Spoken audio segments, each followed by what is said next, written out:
नमस्कार, आपण पाहताय कोकण वार्ता न्यूज. कोकण वार्ता न्यूज मध्ये आपलं सर्वांचं स्वागत. पाहुयात बातमी सविस्तरपणे. मुंबई गोवा महामार्गावरील खारपाडा टोल नाका बंद करण्याच्या मागणीसाठी दिनांक 25 मे पासून मुंबई गोवा जनाक्रोश समितीचे पदाधिकारी ठिय्या आंदोलनास बसले असून आता आंदोलन अधिक आक्रमक आणि निर्णायक टप्प्यावर पोहोचलं आहे.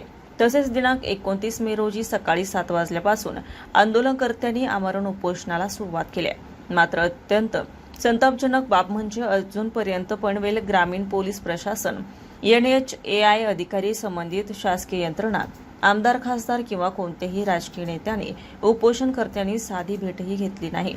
इतकंच नव्हे तर आमरण उपोषण सुरू असताना कोणत्याही शासकीय वैद्यकीय अधिकाऱ्यांकडून उपोषणकर्त्याची आरोग्य तपासणी करण्यात आलेली नाही. यामुळे आंदोलनकर्त्यांच्या जीवितास धोका निर्माण झाला असून प्रशासनाच्या भूमिकेविरोधात संतापाची लाट उसळली आहे. आंदोलनकर्त्यांनी तीव्र शब्दात प्रतिक्रिया देत म्हटलं आहे की रस्त्यापूर्ण जीव धोक्यात आणि टोल वसूल सुरू हा सरळ कोकणवासियांवर अन्याय आहे. कोकणकरांच्या सहनशक्तीचा अंत पाहू नका, टोल बंद झालाच पाहिजे अशी देखील यावेळी घोषणा करण्यात आली आहे. रिपोर्ट कोकण वार्ता न्यूज, खारपाडा. ताज्या बातम्या आणि नवनवीन घडामोडी पाहण्यासाठी आजच आमच्या कोकण वार्ता न्यूज चॅनलला लाईक करा, सबस्क्राईब करा आणि बेल आयकॉन प्रेस करा आणि पाहत रहा कोकण वार्ता न्यूज.